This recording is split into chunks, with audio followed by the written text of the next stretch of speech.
The Bible mentions his story in few words, but the impact is gigantic. A man who did not die, no funeral, no body, only a mysterious phrase, God took him to himself. Who was Enoch truly? Why was he taken alive? And what do his ancient writings say about angels, judgment and secrets of heaven? There is something in this story that connects the past with the end of times. Stay until the end, because the most surprising explanation appears only in the last segment. And subscribe to the channel now with the bell activated to continue exploring the deepest biblical mysteries. The mystery of Enoch, the man who ceased to exist without dying. Genesis chapter 5 repeats the same structure 8 times in a row. Born, lived, begat children, died. Born, lived, begat children, died. The repetition is almost hypnotic, until a name interrupts everything. Enoch. 365 years of life, and no death recorded. Only a phrase that has disturbed scholars for millennia. And he was not, for God took him. No funeral, no tomb, no body to bury. And what happened to him remains one of the greatest enigmas of the entire Bible. But, to understand why this disappearance is so disturbing, you must first understand the pattern he broke. The 5th chapter of Genesis functions as a genealogical record of the descendants of Adam through Seth, the son born after the tragedy of Abel. The list begins with Adam himself, who lived 930 years and begat sons and daughters before he died. Then comes Seth, who lived 912 years, and he died. Then Enosh, 905 years, and he died. Canaan, 910 years, and he died. Mahalalel, 895 years, and he died. Jared, 962 years, the longest life recorded after Methuselah, and he died. Do you perceive the rhythm? The biblical text builds a relentless cadence. Each patriarch receives the same narrative treatment. Age when begetting the first mentioned son, years lived afterward, mention of other sons and daughters, and the inevitable final sentence. Death appears as an absolute full stop, repeated 10 times throughout the chapter. It is as if the writer wished to engrave upon the reader's mind an inescapable truth: everyone dies. It matters not how many centuries they live. It matters not how many descendants they beget. The destiny is the same. And then comes Enoch, the 7th in the lineage from Adam, son of Jared, father of Methuselah. The text informs that he lived 65 years and begat Methuselah. Until here, everything follows the expected pattern. But the following verse changes everything.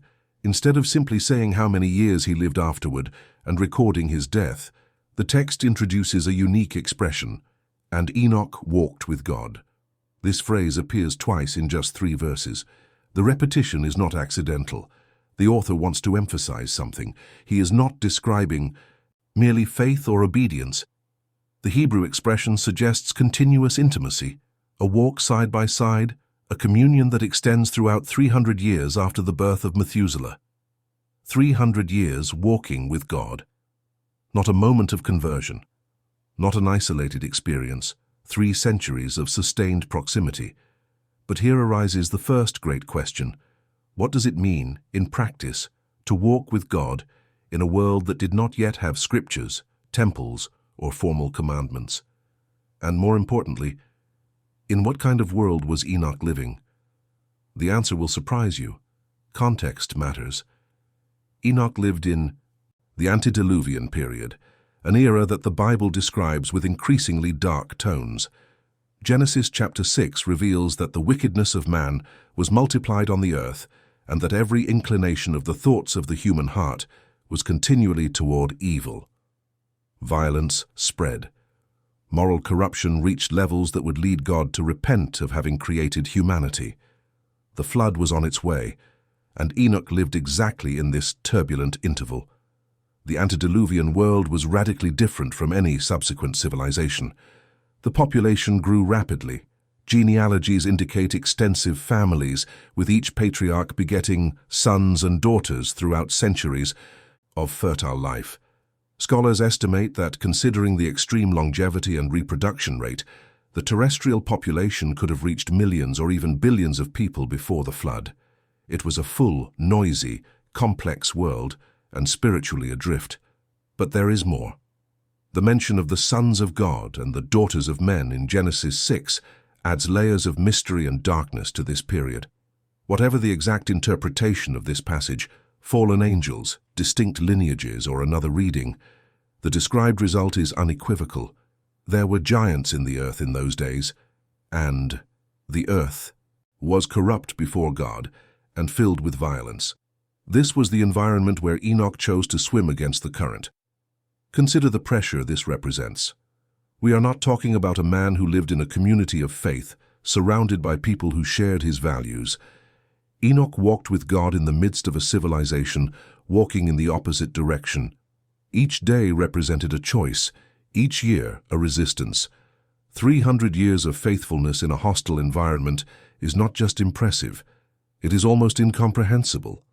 And the human cost of this choice is rarely considered. Enoch likely faced social isolation.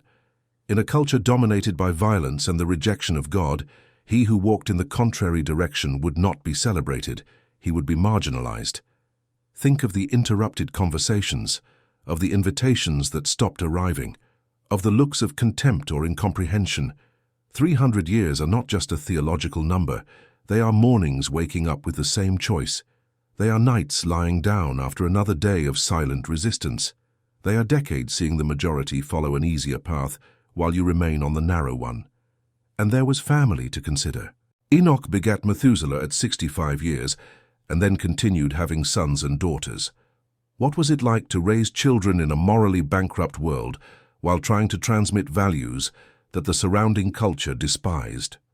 What was it like to protect the minds and hearts of children in the midst of a civilization rushing toward the abyss?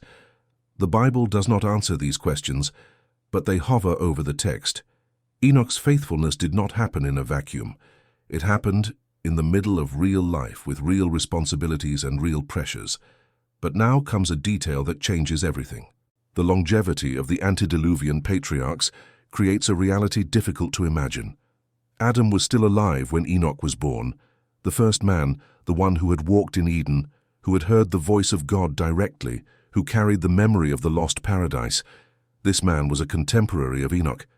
In fact, Adam died only 57 years before Enoch was taken. This means that Enoch could have heard directly from Adam about the garden, about the fall, about the promise of redemption. Think of the weight of this heritage.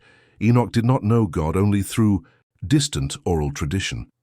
He had access to direct witnesses of the founding events of human history, and even so, in the midst of a generation that abandoned this heritage, he chose to walk with God.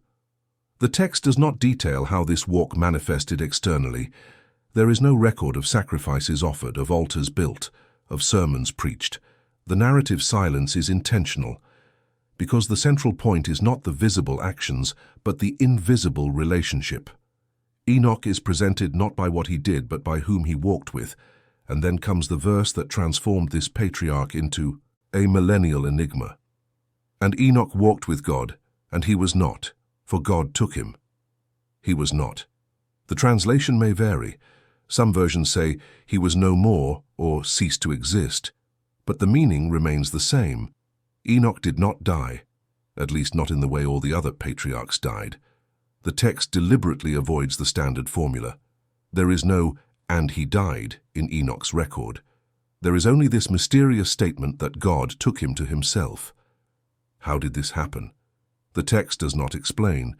Was it a visible ascension? Witnessed? But why others? Was it a sudden disappearance, leaving family and acquaintances perplexed? Was there any sign, any farewell, any supernatural event that marked the moment? The Bible simply does not say. This silence creates a void that readers and scholars have tried to fill for millennia. But perhaps the silence is part of the message, because the focus is not on the mechanism of departure, but on the motive. Enoch was taken because he walked with God. Intimacy produced a result that no human achievement could reach. But the New Testament reveals something more. In Hebrews chapter 11, the so-called chapter of faith, Enoch appears among the ultimate examples of trust in God. Verse 5 states, "By faith Enoch was translated that he should not see death." and was not found, because God had translated him. For before his translation, he had this testimony that he pleased God. Pay attention to this last part. 3 crucial pieces of information emerge from this text. First, the translation was an act of faith, not just an arbitrary privilege. Second, Enoch literally was not found afterward. People searched for him and did not find him. Third, before being taken, he had already received testimony that he pleased God. This suggests some kind of divine confirmation during his life, an inner certainty, or perhaps even a direct communication of approval. The author of Hebrews continues with a declaration that functions as an interpretive key. But without faith it is impossible to please him, for he that cometh to God must believe that he is, and that he is a rewarder of them that diligently seek him. Enoch sought. God rewarded. The translation was the ultimate reward, the suspension of the death sentence that weighed upon all humanity since the fall. But Enoch was not just a man of silent communion. The letter of Jude in the New Testament reveals another dimension of his life that few know. Verses 14 and 15 cite a prophecy attributed to Enoch. Behold, the Lord cometh with 10,000s of his saints, to execute judgment upon all, and to convince all that are ungodly among them of all their ungodly deeds, which they have ungodly committed, and of all their hard speeches which ungodly sinners have spoken against him. This citation transforms Enoch from a silent contemplative into a vocal prophet. He did not only walk with God, he announced divine judgment. In an age of increasing ungodliness, Enoch proclaimed that justice would come, that the Lord would appear with his saints, that the ungodly would give account. Imagine the courage necessary for this proclamation. Enoch lived in a world where violence and corruption were the norm. Announcing divine judgment was not a popular message. It did not bring followers or admirers. It likely brought hostility, rejection, perhaps even threats. And even so, he persisted. For 300 years, the prophecy cited in Jude raises a question about sources. Where did the biblical author get this? Citation. There is an ancient text known as the Book of Enoch, preserved mainly in the Ethiopic tradition, which contains this passage almost word for word. This book is not part of the biblical canon accepted by most Christian and Jewish traditions, but it clearly circulated in New Testament times and was known by the sacred authors. The Book of Enoch dramatically expands the biblical narrative. It describes detailed celestial visions, journeys through the heavens, revelations about fallen angels called watchers, prophecies about the end of times, and descriptions of divine judgment.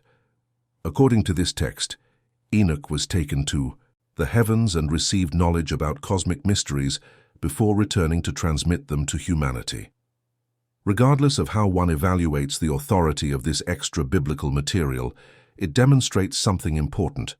The figure of Enoch captured the religious imagination in a profound way. His mysterious disappearance opened space for speculation, elaboration, and reverence. He became a symbol of access to the divine, of transcendent knowledge, of transformed destiny. But returning to the canonical text, what remains is more powerful precisely because it is simpler. Enoch walked with God. Enoch pleased God. Enoch was taken by God. 3 statements that summarize an entire life and point to truths that transcend his era. And here enters another character who shares the same mysterious destiny. In biblical history, only one other person experienced something similar, the prophet Elijah. According to 2 Kings chapter 2, Elijah was caught up to heaven in a whirlwind, accompanied by a chariot and horses of fire, while his disciple Elisha observed. The difference lies in the details.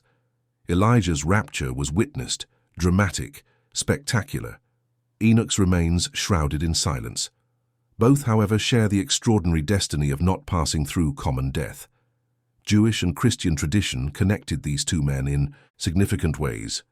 The prophet Malachi in the last book of the Old Testament promises that God will send the prophet Elijah before the great and terrible day of the Lord. Some interpreters speculate that both Enoch and Elijah will return during the final events of history, possibly as the 2 witnesses described in Revelation chapter 11. 2 prophets who will proclaim the truth for 1,260 days before being killed and resurrected. This interpretation, although not a consensus, demonstrates how the translations of Enoch and Elijah continue to generate theological reflection millennia later. Why did God choose these two men for this unique destiny? The Bible offers no systematic explanation, but patterns emerge when observing their lives. Both lived in times of widespread apostasy. Both maintained faithfulness in the midst of cultural rejection. Both proclaimed unpopular truth, and both experienced intimacy with God that distinguished them from their contemporaries. Now, pay attention to this next detail, because it hides a prophecy within a name. The contrast between Enoch and his son Methuselah adds another layer to the mystery. Methuselah lived longer than any other human being recorded in the Bible, 969 years, and he died. The son of the man who escaped death had the longest life in history, but did not escape the common destiny. Extreme longevity did not reproduce the father's result, because it was not a matter of time lived, but of how the time was lived. But the name Methuselah carries a secret. According to some etymological interpretations, it can mean, when he dies, it shall be sent, or his death shall bring. Scholars note that calculating the ages in the biblical text, Methuselah died in the exact year of the flood. If the interpretation of the name is correct, Enoch himself, by naming his son, was prophesying the judgment that would come. Each year that Methuselah lived was one more year of divine patience. His extraordinarily late death reflected God's mercy in delaying judgment. But when he finally died, the waters came. This possibility transforms Enoch not only into a prophet of words, but into a prophet through his own family. The son's name was a constant reminder of future judgment and present grace. What would it be like to live with this awareness? To know that your son's death would mark the end of an era? To continue walking with God while watching the world sink deeper into corruption, knowing that the flood was inevitable? Perhaps this tension explains why God took him. Enoch did not need to witness the judgment he had announced. His work was complete. His message was delivered. His walk had reached the final destination, not death, but the direct presence of God. The symbolism of the 365 years of life also draws attention. In a text where patriarchs routinely live more than 9 centuries, Enoch has the shortest life. But the number corresponds exactly to the days of a complete solar year. Some interpreters see here a symbol of completeness, not in the sense of longevity, but of fullness. Enoch's life, though shorter in years, was complete in meaning. Each day of his years represented an entire cycle of communion. Jewish tradition developed varied interpretations of Enoch. Some sources associate him with a celestial figure called Metatron, the supreme angel who serves before the divine throne. Others see him as a celestial scribe, recording the deeds of humanity. These elaborations, though outside the biblical text, demonstrate how the religious imagination tried to fill the void, left by the silence of the scriptures. But for Christian theology, Enoch functions as something even more powerful, a type, a prefiguration of future realities. His translation anticipates the rapture of the church described by Paul in 1 Thessalonians chapter 4. There the apostle states that the believers who are alive at the return of Christ will be caught up in the clouds to meet the Lord in the air, without passing through death. What happened to Enoch individually points to what will happen collectively. In the same way, Enoch prefigures the resurrection. Although technically he did not die and rise again, his translation demonstrates that the physical body can be transformed and taken into the presence of God.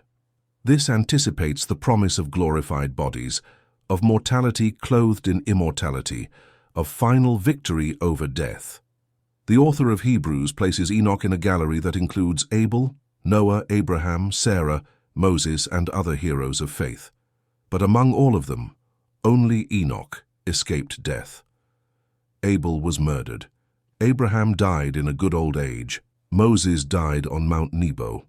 All the other giants of faith passed through the valley of the shadow of death. Enoch walked through another valley, straight into the light. This does not diminish the others. On the contrary, it elevates the uniqueness of Enoch. He was not more faithful than Abraham. He was not more used by God than Moses.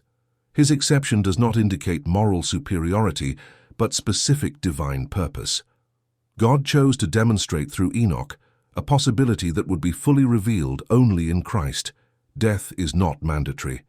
When Jesus said, "I am the resurrection and the life, he that believeth in me, though he were dead, yet shall he live, and whosoever liveth and believeth in me shall never die," he was expanding what Enoch had experienced in miniature. The translation of that ancient patriarch was a seed. The promise of Christ is the full tree. The Gospel of John records Jesus stating that Abraham rejoiced to see his day, and he saw it and was glad. If Abraham glimpsed Christ through the promises, how much more would Enoch, who walked with God so intimately, have perceived the redemptive plan that would unfold through the centuries? The practical application of Enoch's story crosses the ages. In any generation there are those who swim against the cultural current, who maintain faithfulness when the majority abandons it, who choose intimacy with God when the world offers infinite distractions. Enoch demonstrates that this choice, sustained over time, produces results that transcend human logic. It is not about escaping death as an objective. Most of the faithful throughout history passed through death and found God on the other side. The point is different. The quality of the walk matters more than the duration. The direction of the steps matters more than the quantity of them. Enoch lived less than his son, his grandson, his father, and his grandfather. But his life produced something that theirs did not. The silence of the text regarding details also teaches. We do not know how Enoch prayed. We do not know what sacrifices he offered. We do not know how he dealt with family or social pressures. This absence of details prevents us from transforming his story into a replicable formula. There is no method to be translated. There is only one direction: to walk with God. And this walk is not mystical in the sense of being inaccessible. The Hebrew verb used in halak is common every day. It simply means to walk, to go. The same word describes Abraham walking through the Promised Land, the Israelites walking in the desert, common people going from one place to another. Enoch did not levitate. He did not live in a trance. He walked, one step at a time, one day at a time, for 300 years. Consistency is the miracle before the miracle. Anyone can have a moment of spiritual fervor. Few sustain an entire life of communion. Enoch sustained it. And in the end, the translation was simply the natural continuation of a walk that was never interrupted. He walked with God on earth. He continued walking with God in eternity. Death would have been an unnecessary interruption. Enoch lived before the flood, before the law, before the prophets. But his story points to something that would only be fully revealed centuries later. When Jesus declared that he who believes in him shall not see eternal death, he was echoing what had already happened to that silent patriarch. Enoch's translation was not just an isolated event. It was a preview, a sign planted at the beginning of human history that death need not be the final destination. And perhaps that is why his life was recorded with so few words, because the point was never what Enoch did. It was what God did for him, and what God still promises to do for those who, like Enoch, choose to walk with him. 365 years, an entire life measured not by visible achievements but by invisible steps beside the Creator.